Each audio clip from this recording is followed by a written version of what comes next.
सबको जय मसीह की।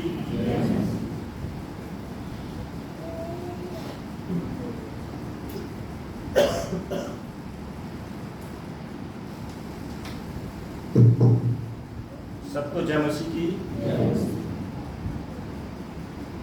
आज का जो वचन पाया जाता है याकूब की पुस्तक अध्याय 5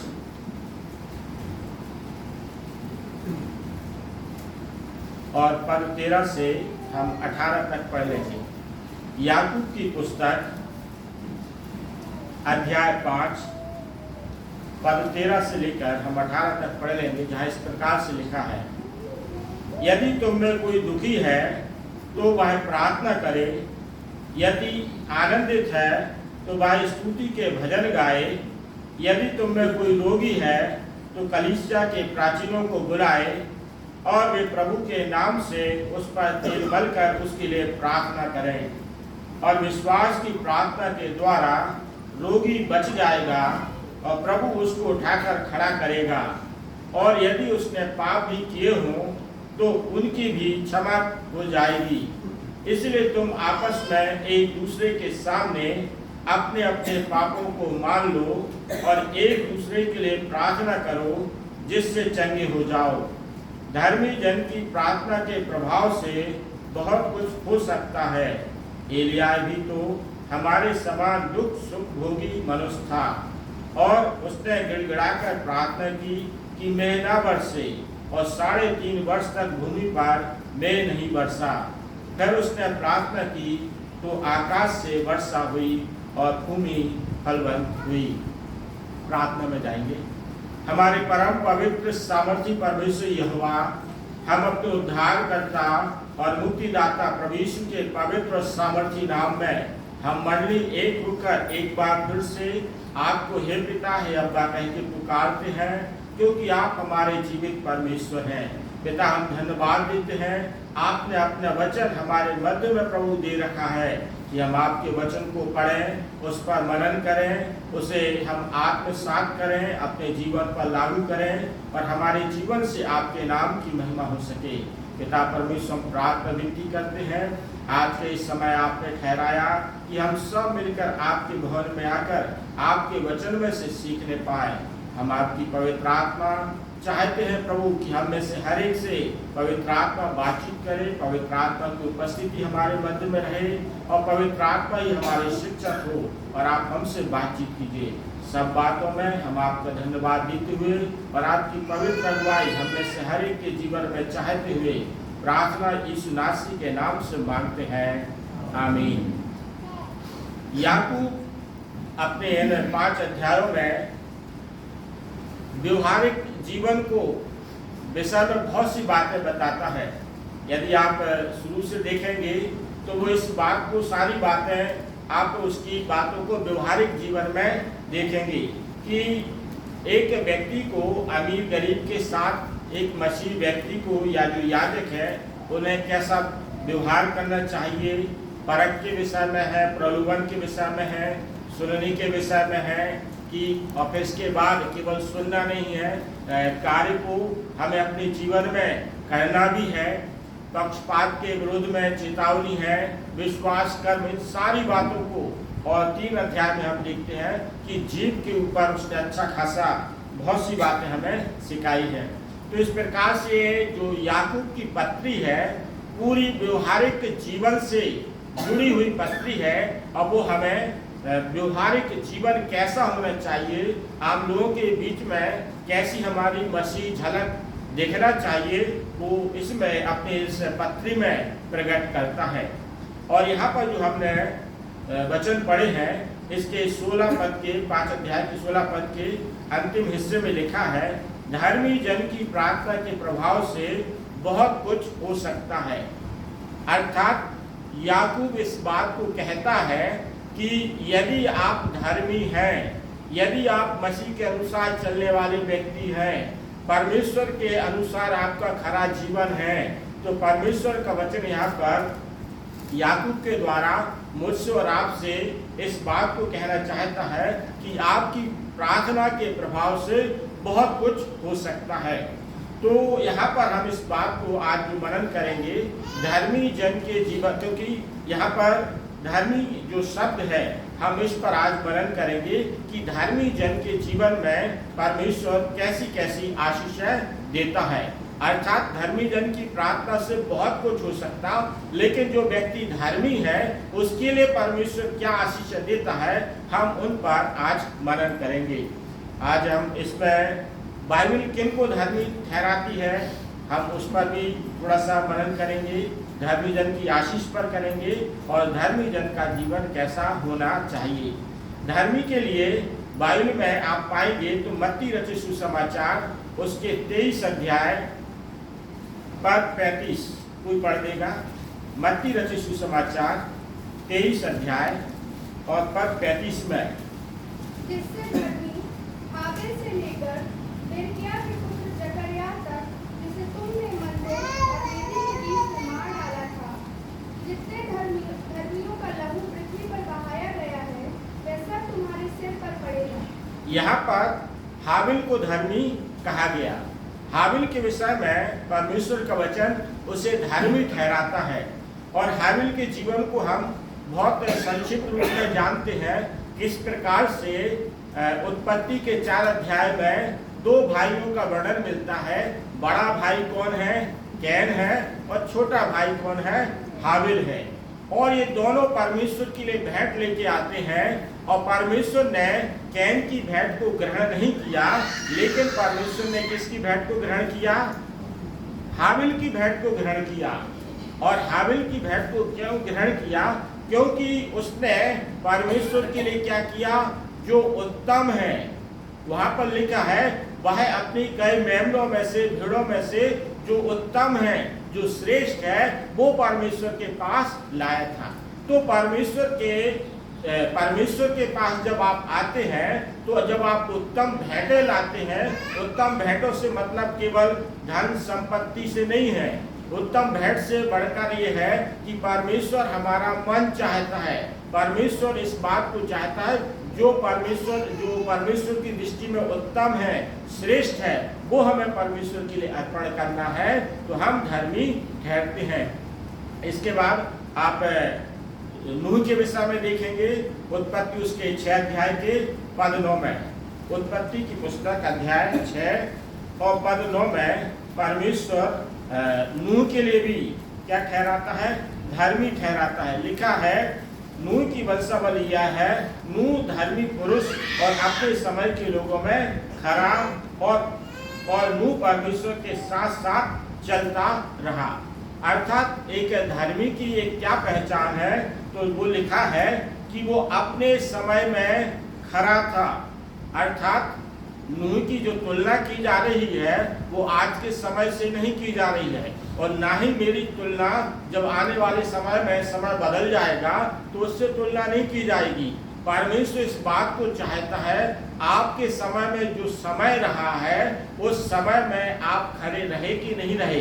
तो आप जब खड़े रहेंगे और उसी समय में परमेश्वर के साथ चलने वाले रहे या ना रहे, नहीं रहे, तो नूह का जो जीवन है वो अपने समय में खरा जीवन था और परमेश्वर के साथ चलने वाला एक जीवन था, जिसके कारण से परमेश्वर से क्या ठहराता है? उसे धर्मी एक व्यक्ति के रूप में ठहराता है।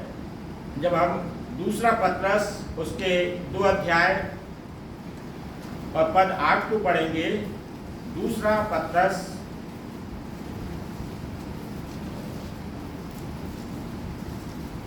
2 अध्याय के पद 8 में लिखा है, क्योंकि वह धर्मी उनके बीच में रहते हुए और उनके अधर्म के कामों को देख कर और सुन कर हर दिन अपने सच्चे मन को पीड़ित करता था।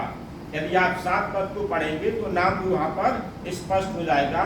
और धर्मी लूत को जो अधर्मियों के अशुद्ध चाल चलन से बहुत दुखी था और छुटकारा दिया। अर्थात यहाँ पर परमेश्वर का वचन लूत के लिए धर्मी ठहराता है। क्यों ठहराता है? जैसा कि लिखा है कि धर्मी लूत को जो अधर्मियों के अशुद्ध चाल चलन से बहुत दुखी था। अर्थात हमारे आसपास जो अधर्म के काम होते हैं, हमारे आसपास जो अनैतिक काम होते हैं, एक दूसरे के साथ अन्याय होता है और लोगों के साथ जब गलत होता है, तो उन सारी बातों को देखकर हमारे मन में, हमारे हृदय में दुख उत्पन्न होना चाहिए। कई बार हम संसारिक लोगों को देखते हैं कि लोगों को, दूसरों को मारने में, हत्या करने में, उनके साथ उनकी धन संपत्ति लूटने में कई लोगों को बड़ा मजा आता है।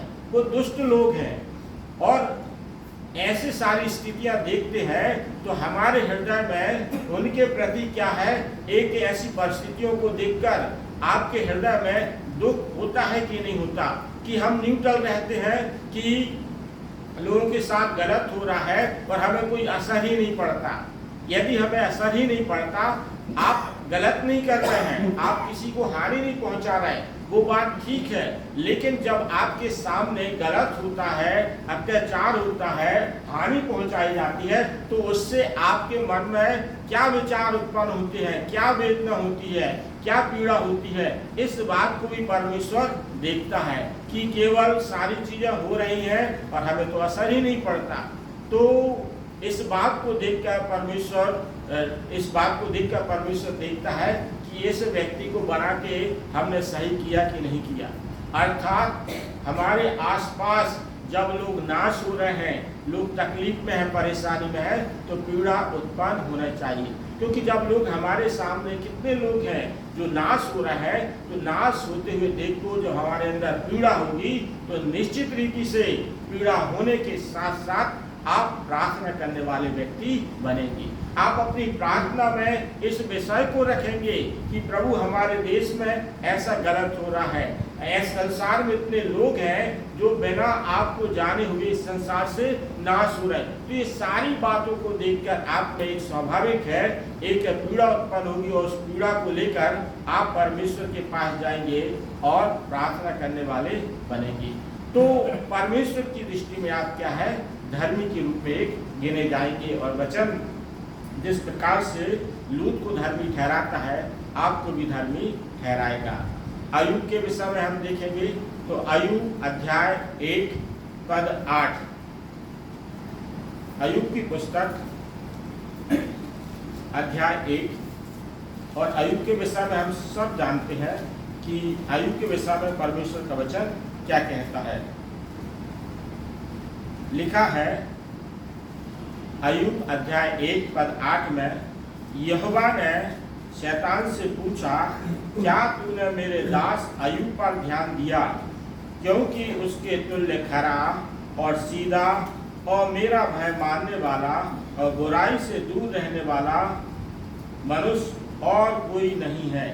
अर्थात परमेश्वर अय्यूब के जीवन को लेकर शैतान के सामने एक चुनौती देता है। शैतान के सामने चुनौती देता है, क्या तूने मेरे दास, क्या तूने मेरे भक्त, मेरे जन अय्यूब को देखा है? अय्यूब को देखा है कि उसका जो जीवन के विषय में परमेश्वर गवाही देता है कि मेरा दास अय्यूब पर तूने ध्यान दिया है। वो क्या? उसके तुल्य। अर्थात जब खराई की बात आती है तो अपने आप में कई व्यक्ति खरे होते हैं, लेकिन परमेश्वर अय्यूब को क्या करते हैं, अय्यूब के विषय में क्या बोलता है? उसके तुल्य, अर्थात एक तुलना कर देता है।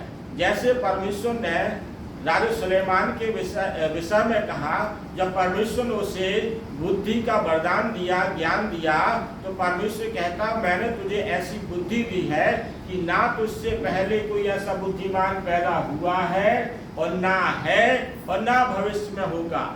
तो एक ऐसा कंपेयर कर दिया कि आज की उस समय के बाद पहले ना ही कोई बुद्धिमान हुआ और आज की तारीख में कितने बुद्धिमान लोग पैदा होते हैं, लेकिन सब राजा सुलेमान के नीचे ही हैं। तो यहाँ पर अय्यूब के विषय में परमेश्वर इस बात को कहता है कि अय्यूब के तुल्य, अर्थात और भी लोग खरे होंगे और भी लोगों का जीवन अच्छा होगा, लेकिन अय्यूब के तुल्य अय्यूब के समान, अर्थात अय्यूब के तुल्य कोई परमेश्वर की दृष्टि में अय्यूब से बढ़कर कोई खरा नहीं था। अय्यूब के समान कोई सीधा नहीं था। अय्यूब के समान कोई परमेश्वर का भय मानने वाला और बुराई से दूर रहने वाला नहीं था। तो जब इस प्रकार का जीवन हमारा रहेगा तो हमारे इस जीवन को परमेश्वर देखता है। अर्थात इसका मतलब ये है परमेश्वर इस संसार के हर एक व्यक्ति पर अपनी दृष्टि लगाए हैं, और वचन कहता भी है उसकी आंखें इस पृथ्वी पर लगी रहती हैं, और परमेश्वर हर एक को परखता है। और परखने में हम क्या हल्के पाए जाते हैं कि हम परमेश्वर की दृष्टि परमेश्वर की दृष्टि में हम अय्यूब के समान क्या खरे पाए जाते हैं या सीधे पाए जाते हैं, या फिर जैसा कि जब हम दानियल की पुस्तक पढ़ते हैं, जब परमेश्वर ने बेलशस्सर को जब दर्शन दिया तो जब दीवार पर लिखा, तो जब दानियल ने उसका अनुवाद करके राजा बेलशस्सर को बताया, तो बताया कि दीवार पर जो लिखा है तो वो ये लिखा है, तू क्या है परमेश्वर की दृष्टि में हल्का पाया गया। तो इसका मतलब सीधा है परमेश्वर अच्छों को भी देखता है, क्योंकि जो बेबीलोन का जो राजा है वो बेलशस्सर है, तो वो परमेश्वर की दृष्टि में वो जो इसराइलियों को क्या करके लाया था, बंधुआई में, इसराइलियों वहाँ बंधुआई में थी, वो व्यक्ति हल्का पाया गया, लेकिन यहाँ पर अय्यूब खरा पाया गया। आप प्रकाशित वाक्य में भी परमेश्वर इस बात को कहता है, तूने पहले जैसा प्रेम छोड़ दिया, अब तू वैसा नहीं रहा। तो इसका मतलब सीधा है परमेश्वर बड़ी बारीकी से एक एक व्यक्ति को देखता है। तो जब हम परमेश्वर की दृष्टि में खरे पाए जाएंगे, परमेश्वर की दृष्टि में हम सीधे पाए जाएंगे, उसका भय मानने वाले पाए जाएंगे, तब परमेश्वर हमें धर्मी ठहराएगा। तब परमेश्वर मेरे और आपके विषय में शैतान और शैतान की कोई भी शक्तियां हैं, उन सबको परमेश्वर चुनौती दे सकेगा कि क्या तूने मेरे दास हरीश को देखा है, क्या तूने मेरे शहडोल की एलसी कलीसिया की मंडली के विश्वासियों को देखा है। तो हमारा जीवन परमेश्वर देखता है, और ऐसा हमारा जीवन जब अच्छा रहता है, खरा रहता है, तो परमेश्वर का भी सीना चौड़ा हो जाता है। संसारिक मनुष्य छोटे मोटे काम करके अपने आप को 56 इंची का सीना कहते हैं और कहते हैं सीना चौड़ा हो गया। तो सोचिए हमारा जीवन जब परमेश्वर की दृष्टि में खड़ा रहेगा तो परमेश्वर शैतान को भी क्या कर देता है, चुनौती दे देता है। तो हमारे जीवन को देखकर परमेश्वर शैतान को चुनौती देता है और परमेश्वर हमें खरा ठहराता है।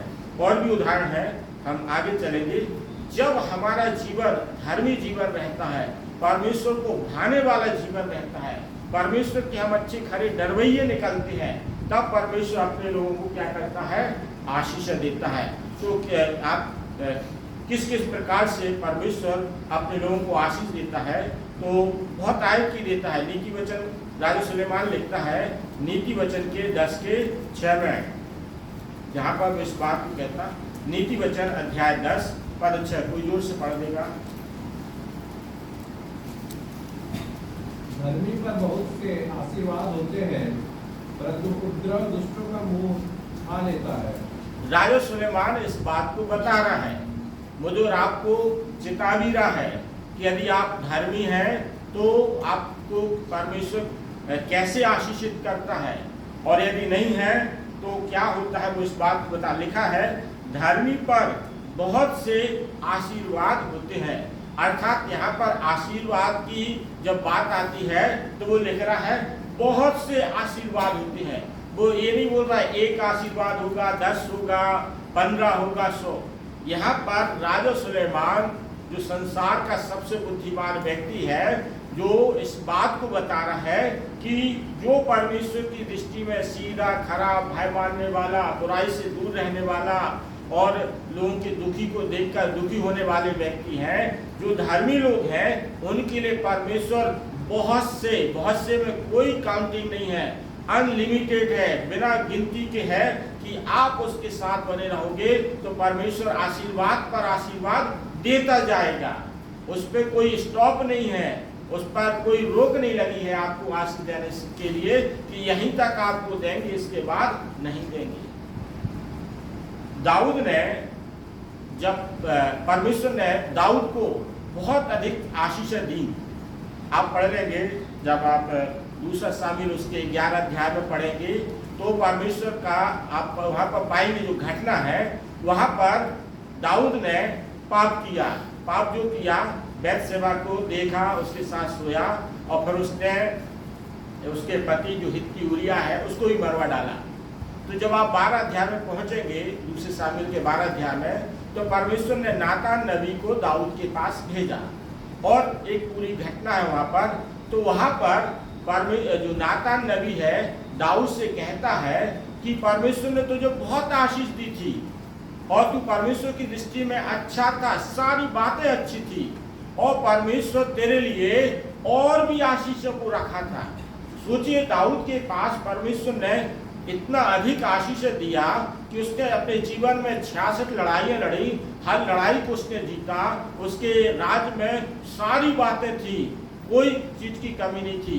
और परमेश्वर इस बात को चाहता था, मैं दाऊद को और भी आशीष दूं, और भी बहुत कुछ देना चाहता था। लिखा है, आप पढ़ेंगे 12वें अध्याय में तो आप पाएंगे।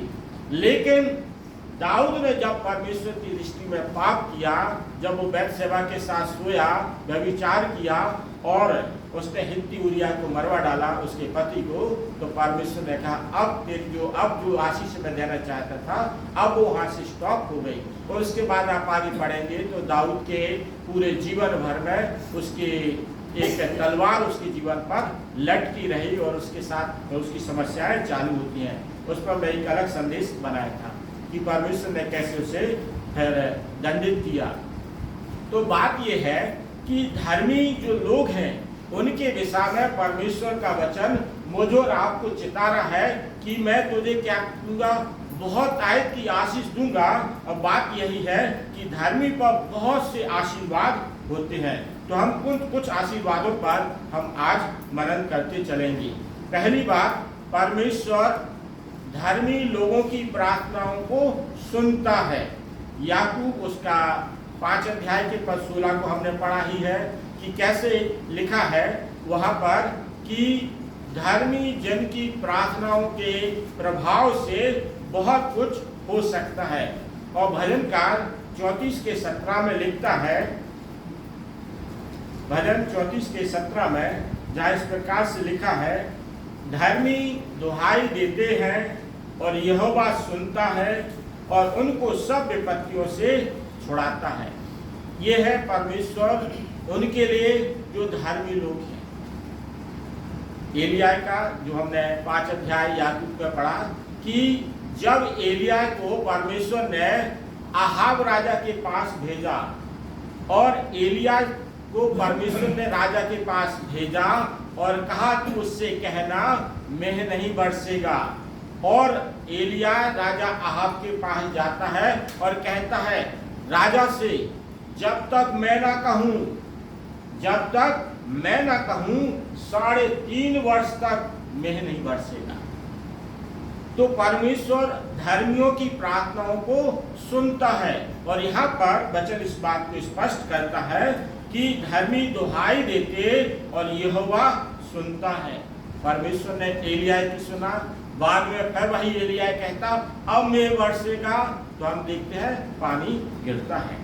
तो बात यही है, परमेश्वर धर्मियों की प्रार्थनाओं को सुनता है। जब आप सामुएल उसके 1 अध्याय को पढ़ेंगे, 1 अध्याय और उसके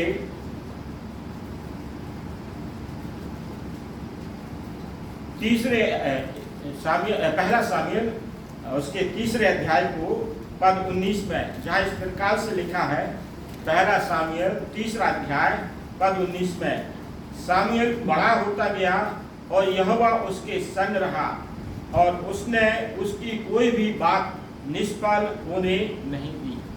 परमेश्वर ने सामुएल जो परमेश्वर का जन्म बालक के रूप में उसकी माता हन्ना ने परमेश्वर के भवन में वेदी के पास छोड़ दिया और सामुएल बालक जब बड़ा होता गया तो वचन इस बात को कहता है, सामुएल बड़ा होता गया और यहोवा उसके संग रहा और उसकी कोई भी बात निष्फल होने नहीं दी थी।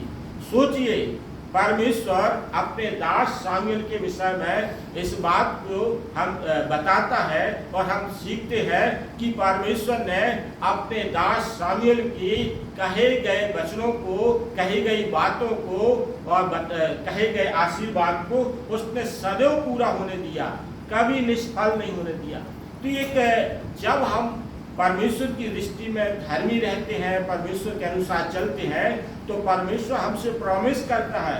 ये केवल एलिया के लिए नहीं लिखी गई बाइबल, ये केवल सामुएल के लिए नहीं लिखी गई है।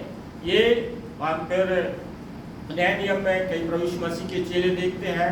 हम सुंदर फाटक मंदिर में जाते हुए सुंदर फाटक के पास बैठा हुआ जन्म के लंगड़े के लिए पतरस और यूहन्ना रहते हैं। पतरस कहता है तू उठकर चल फिर, अर्थात सोना चांदी मेरे पास है नहीं, लेकिन जो मेरे पास है वो मैं तुझे देता हूँ कि तू यीशु मसीह के नाम से चल। तो परमेश्वर केवल कुछ लोगों को सेलेक्टेड नहीं करके रखा है, ये सेलेक्टेड इसलिए है क्योंकि ये परमेश्वर की दृष्टि में खरे हैं, ये परमेश्वर की दृष्टि में वैसे हैं, उन्होंने वह किया है जो परमेश्वर की दृष्टि में अच्छा है। इसलिए ये परमेश्वर के नाम से जो मांगते हैं, प्रार्थना करते हैं, परमेश्वर इन्हें दे देता है। और परमेश्वर ने मुझे और आपको रोक नहीं रखा है कि तुम प्रार्थना करोगे मैं तुम्हारी प्रार्थना नहीं सुनूंगा। परमेश्वर ने हर एक के लिए कहा रखा है तुम मेरे नाम से मांगो मैं तुम्हें दूंगा।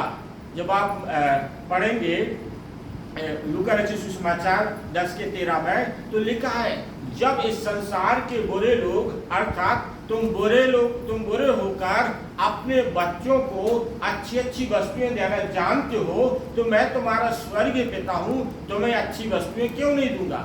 अर्थात परमेश्वर से जब हम पवित्र आत्मा का दान मांगेंगे, पवित्र आत्मा का वरदान मांगेंगे, तो परमेश्वर ने जैसे अपने चेलों को दे रखा है परमेश्वर हमें भी देगा। और हम देखते भी हैं संसार में कितने लोग हैं जो परमेश्वर के नाम से, प्रभु यीशु मसीह के नाम से बड़े बड़े सामर्थ्य कार्य करते हैं। तो परमेश्वर ने अपने लोगों की प्रार्थनाओं को सुनने के लिए परमेश्वर बाध्य तब है जब हम उसकी दृष्टि में खरे पाए जाते हैं, जब हम उसकी कंडीशन में, उसकी शर्त में खरे पाए जाते हैं तो परमेश्वर भी बाध्य हो जाता है। और उसका भी उदाहरण हम देखते हैं कि उज्जाई को जब राजा हिजकिय्याह जब उसके विषय में कहा गया कि अब तू मरने पर है, लेकिन उसने प्रार्थना किया कि प्रभु मैं तेरे अनुसार चला हूँ, तेरी दृष्टि में खड़ा रहा हूँ, उन बातों को स्मरण कर। तो परमेश्वर ने स्मरण किया, परमेश्वर बाध्य हुआ और परमेश्वर ने उसे 15 वर्ष और बढ़ा दिए। तो परमेश्वर अब धर्मी लोगों की प्रार्थनाओं को सुनता है, पर हम उसकी दृष्टि में जब खरे पाए जाते हैं तो वो भी परमेश्वर हमारी प्रार्थना को सुनता है। दूसरी बात, धर्मी जन कभी भूखा नहीं रहता। नीति वचन उसके 10 अध्याय के पद 3 में इस बात को लिखा है। परमेश्वर प्रॉमिस करता है, 10:3 में लिखा है, धर्मी को यहोवा भूखों मरने नहीं देता, परंतु दुष्टों की अभिलाषा वह पूरी होने नहीं देता। परमेश्वर की एक प्रतिज्ञा है, प्रॉमिस है कि जो धर्मी लोग हैं परमेश्वर उन्हें भूखा नहीं मरने देगा। कभी परमेश्वर के लोगों को आप भूखे मरते हुए नहीं देखेंगे। आप परमेश्वर के लोगों को कभी किसी के सामने भीख मांगते नहीं देंगे। केवल मसीही नाम रख लेना के लिए बात नहीं होती है। बात यह है जो परमेश्वर की दृष्टि में खड़े हैं और उसके अनुसार चलते हैं, उनको कभी परमेश्वर भूखे नहीं मारने देता, उन्हें परमेश्वर कभी भीख नहीं मांगने देता है।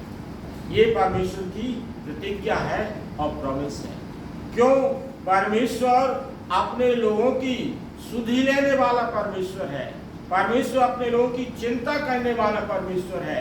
मत्ती जब आप 6 अध्याय पढ़ेंगे उसके अंतिम हिस्से में 26 पद से पढ़ेंगे, वहां पर लिखा है परमेश्वर का वचन कहता है, जो परमेश्वर का वचन कहता है, आकाश के पक्षियों को देखो। आकाश के पक्षी जो ना कभी बोते हैं ना कभी काटते हैं, जब परमेश्वर उनकी सुधि लेता है तो परमेश्वर ने मुझे और आपको तो अपने स्वरूप में बनाया है और मुझे और आपको बनाकर क्या कहा? बहुत अच्छा कहा। संसार की सारी सृष्टि को बना के कहा अच्छा है। पहला दिन हुआ, दूसरा दिन हुआ और सुबह हुई, तीसरा और दूसरा दिन आ गया। लेकिन जब मुझे और आपको बनाया तो परमेश्वर ने देखकर कहा बहुत अच्छा है, और इस प्रकार से 6वां दिन समाप्त होता है।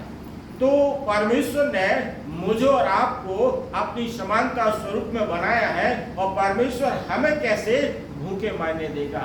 तो मुझे और आपको प्रोत्साहन के लिए बाइबल में उदाहरण परमेश्वर ने दे रखे हैं कि आकाश के पक्षियों को देखो, परमेश्वर उन्हें खिलाता है, परमेश्वर अपने लोगों को अच्छे वस्त्र पहनाता है कि सुलेमान भी ऐसा वस्त्र नहीं पहन पाता, सुलेमान भी नहीं पहन पाया जैसे परमेश्वर कर्म जंगली जो फूल होते हैं ऐसे ऐसे सुंदरता से भरता है। तो परमेश्वर जब उनकी सुधि लेता है तो हमारी सुधि क्यों नहीं लेगा, हमारी सुधि लेगा।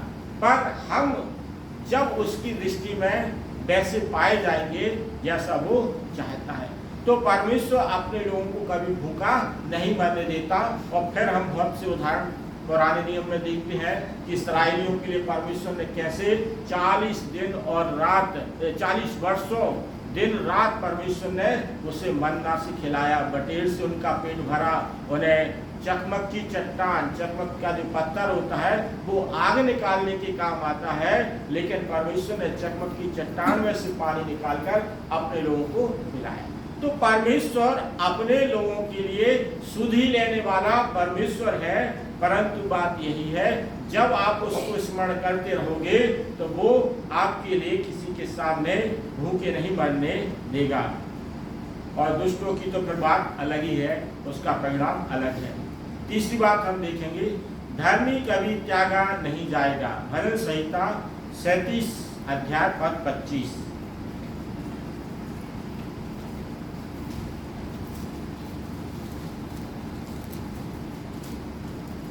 पद लिखा है 37 के 25 में, मैं लड़कपन से लेकर बुढ़ापे तक देखता आया हूँ, परंतु ना तो कभी धर्मी को त्यागा हुआ और ना उसके वंश को टुकड़े मांगते देखा है।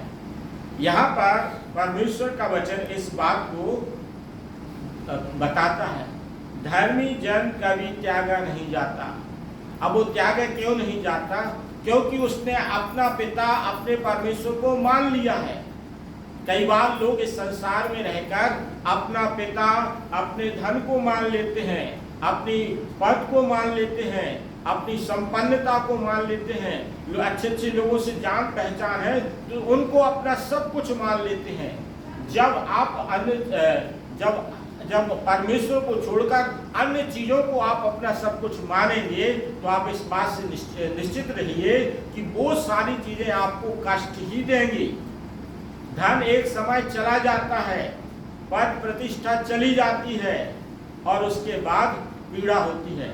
लेकिन जो लोग परमेश्वर को अपना पिता मानते हैं, उसके अनुसार चलता है, तो परमेश्वर की यहाँ पर प्रतिज्ञा है, परंतु ना तो कभी धर्मी को त्यागा हुआ। अर्थात परमेश्वर अपने लोगों को कभी नहीं त्यागता है, बल्कि हम यशाया के 59 अध्याय के 15-16 में देखते हैं, वहां पर वचन इस बात को कहता है, देख मैंने तेरा चित्र अपनी हथेली पर खुद कर बना रखा है। सोचिए, परमेश्वर ने कोई पेन से नहीं बनाया कि साबुन से हाथ धोएंगे धुल जाएगा, खोद कर बना के रखा है। और वो मेरे और आपके चित्र को देखता है, वो शहर बना के रखा है कि देखता है कोई बाहरी चीजें हमारे लिए नुकसान ना पहुंचाए। फिर उसमें आगे और भी लिखता है, एक माँ अपने बच्चे को भूल सकती है, जिस बच्चे को उसने दूध पिलाया है उस बच्चे को भूल सकती है, त्याग सकती है, छोड़ सकती है, लेकिन मैं तुम्हारा परमेश्वर तुम्हें ना छोड़ूंगा और ना कभी त्यागूंगा। तो परमेश्वर इस बात का प्रॉमिस उनसे करता है जो परमेश्वर की दृष्टि में खरे हैं, धर्मी हैं। तो परमेश्वर कहता है, धर्मी को कभी त्यागा हुआ नहीं पाएंगे। कितनी भी स्थिति हो जाए, कितनी भी स्थिति बदल जाए, लेकिन परमेश्वर धर्मी लोगों के साथ रहता है और धर्मी त्यागे नहीं जाते हैं। तो इस बात को मुझे और आपको सीखने की आवश्यकता है। इसके बाद चौथी बात हम देखेंगे, भजन संहिता 128 पद 1 और 2। भजन संहिता 128 अध्याय पद 1 और 2 में लिखा है, क्या ही धन है हर एक जो यहोवा का भय मानता है और उसके मार्गों पर चलता है। तू अपनी कमाई को निश्चय खाने पाएगा, तू धन होगा और तेरा भला ही होगा। यहाँ पर जो चौथी बात सीखने के लिए है कि धर्मी अपनी कमाई को खाने पाते हैं, और परमेश्वर का वचन यहाँ पर कहता है तू अपनी कमाई को निश्चय खाने पाएगा, तू धन होगा और तेरा भला ही होगा। कई बार लोग दिन रात परिश्रम करते हैं और परिश्रम करने के बाद भी हम इस बात को पाते हैं कि उनका जीवन कष्टों से भरा है और उनका जीवन बड़े अभाव में रहता है। कमाते बहुत हैं लेकिन उनके पास घाटी ही बनी रहती। कमाने के बाद दूसरों के सामने ही हाथ फैलाते रहते, कमाने के बाद कर्जा मांगते रहते। ये इन सारी बातों में कई लोग फंसे रहते। लेकिन जो परमेश्वर के भय मानता है, जो परमेश्वर की दृष्टि में सच्चा और खरा है, तो वहाँ पर भजनकार लिखता है कि क्या ही धन है हर एक जो यहोवा का भय मानता और उसके मार्ग पर चलता है, तू अपनी कमाई को निश्चय खाने पाएगा। संसार के लोग जो परमेश्वर से अलग हैं, और संसार के लोग में वो जो नाम की मसीही हैं वो भी जुड़ जाते हैं, जो परमेश्वर से अलग हैं, वो सब मेहनत करते हैं और छेद वाली थैली में डालते हैं, अर्थात जिसमें ठहरता नहीं है। वो बोलते हम बहुत मेहनत करते हैं, बहुत कमाते, सारी बातें अच्छी हैं, लेकिन आप उस परमेश्वर को छोड़ दिए हैं, उस परमेश्वर को त्याग दिए हैं कि आपके पास सब कुछ होने के बाद जब उड़ाऊ पुत्र बहुत धन संपत्ति लेकर अपने पिता से अलग हो गया तो उसका सब कुछ उड़ गया और अंत में उसे सूअरों की फल्ली खाना पड़ी अपने पेट भरने के लिए। पिता से अलग होकर हम कुछ नहीं कर सकते। जब तक हम जो डालियां हैं दाखलता से जुड़े नहीं रहेंगे तो हम फलवंत नहीं हो सकते, हम सूख जाएंगे और हमारा जीवन केवल ये समझिए उन सूखी हुई डालियों के समान अंत में आग में झोंका जाने वाला जीवन रहेगा। तो परमेश्वर हमसे कुछ और नहीं चाहता है कि हम बहुत धन संपत्ति सब कुछ उसके पास लाएं। हम क्या दे सकते उसके लिए? हम कुछ नहीं दे सकते, सब कुछ उसका दिया है। हम बस केवल अपने पिता की आज्ञाकारी रहें। एक आप सब माता पिता हैं, आप अपने बच्चों से क्या आशा करते हैं? कुछ आशा नहीं करते कि बच्चे हमें ये दें वो दें। जितना हो सकता है हम माता पिता अपने बच्चों को अच्छी से अच्छी चीज़ें देने की इच्छा करते हैं। कई बार आप देखेंगे, मेरे पास तो अभी 20,000 वाला मोबाइल है, मेरे पास जब 5,000 वाला मोबाइल रहा तो बेटे के पास 12,000 वाला रहा, और ये गैप कम से कम 4 साल चला कि मैं 5,000 वाले मोबाइल से काम चला रहा था और वो 12,000 वाले। ये केवल मैं नहीं हूँ, ऐसे आप में से कितने माता पिता हैं, और कई जो मम्मियाँ होती हैं उनके पास तो की पैड रहता है और बच्चे अच्छे स्मार्टफोन और एक से एक फोन तक आईफोन तक रखे रहते हैं, ऐसे लोग भी हैं। तो ये कारण है माता पिता अपने बच्चों से प्रेम करते हैं, उनके लिए अपने से अच्छी वस्तुएं देने की इच्छा रखते हैं। तो बात यही है, जब हम अपने, तो कारण क्या है, जो बच्चे हैं हमसे जुड़े हैं, इसीलिए हम उनके लिए सब चीज़ करने के लिए तैयार। अब जो अलग हो गया, किनारे लगा दिया, अलग हो गया, तो उसके लिए फिर मन नहीं करता। तो बात यही है, जब आप परमेश्वर से जुड़े रहेंगे आपके पास घटी नहीं होगी, आपकी बढ़ती ही बनी रहेगी, और घटी और कमती और जो घटी होती है पिता से अलग होने के साथ होती है, तब जाकर तो हम लोग फिर भूखे मरते हैं और अन्य समस्या होती है। तो पिता से जुड़े रहिए, तो इस बात को आप पाएंगे कि आपके हर काम पर आशीष होगी और परमेश्वर आपको फलवंत करेगा, और हम उन लोगों में से गिने जाएंगे कि तू अपनी कमाई को निश्चय खाने पाएगा, तू धन होगा और तेरा भला ही होगा। पिता के साथ रहेंगे भला ही होगा, और पिता से अलग होना मान लो उड़ाऊ कुत्ते के समान जीवन संकट में पड़ना है। तो इन बातों को हम स्मरण रखें। एक बात और, कुछ बातों को और देखेंगे क्योंकि समय तेजी से बढ़ रहा है। भजन संहिता 34 अध्याय पद 19। भजन संहिता 34 अध्याय पद 19 इस प्रकार से लिखा है, धर्मी पर बहुत सी विपत्तियां पड़ती तो हैं परंतु यहोवा उसको इन सब से मुक्त करता है। अर्थात यहाँ पर जो बात है, पांचवी बात, कि परमेश्वर धर्मियों को सभी विपत्तियों से छुड़ाता है। हम इस बात को देखते हैं कि ऐसा नहीं है कि धर्मियों के जीवन में विपत्तियां नहीं आती हैं।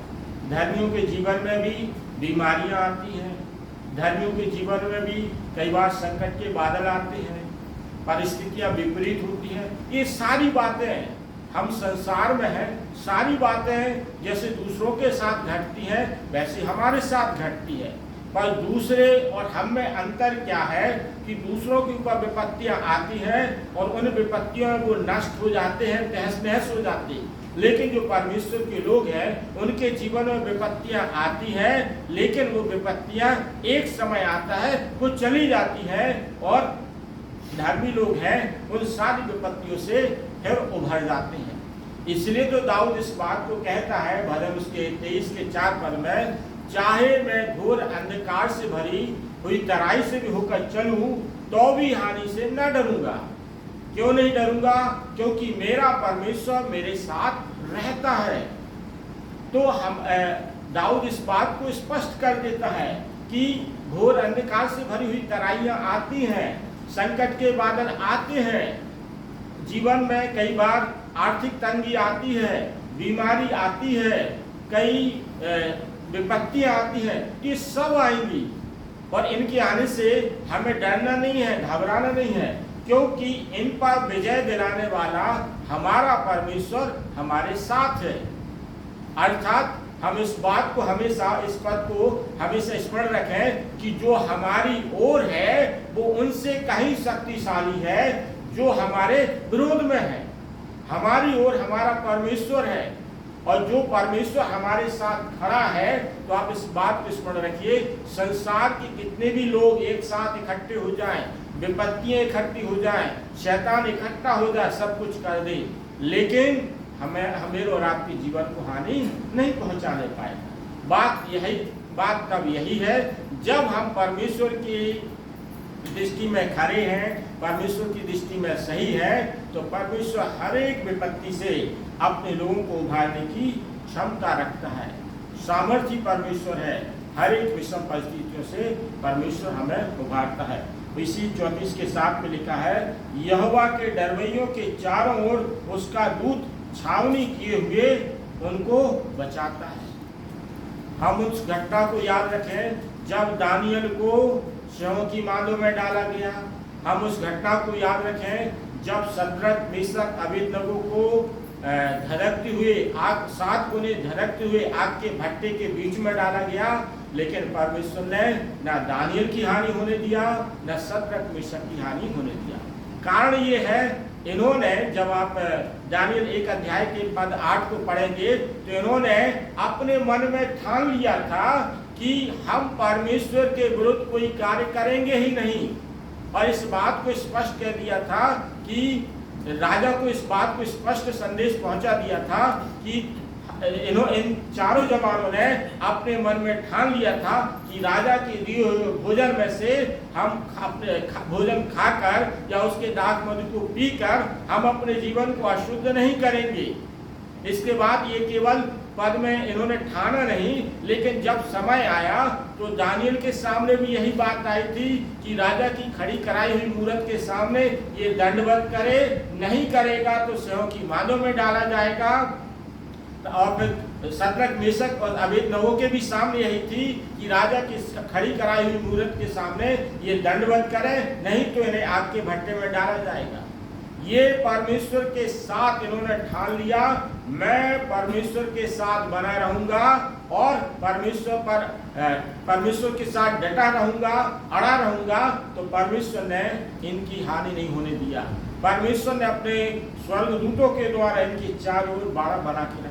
मेरे और आपके साथ भी परमेश्वर ऐसे ही बाड़ा बना के रखेगा। और भी घटना आप पढ़ सकते हैं कि जब उस यहोशू ने अपने जीवन में ठान लिया, जब आप 24 के 15वें पद को पढ़ेंगे यहोशू की पुस्तक में, वो कहता है, मैंने अपने घराने समेत इस बात को ठान लिया है कि कि यहोवा को छोड़कर कोई हमारा देवी देवता नहीं, ना एमोरियों का, ना परिचियों का, और न उस समय के जो लोग थे, कोई नहीं।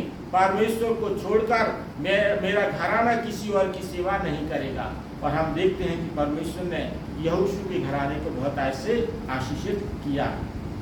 तो हम आज के लिए इस बात को स्मरण रखें, हम परमेश्वर की दृष्टि में खड़े रहेंगे तो परमेश्वर जो आशीषें हैं जो आपके सामने बताई गई हैं, परमेश्वर इन आशीषों को आपके जीवन में बहुतायत से पूरा करेगा। परमेश्वर अपने वचन के द्वारा हम सबको आशीष करेगा।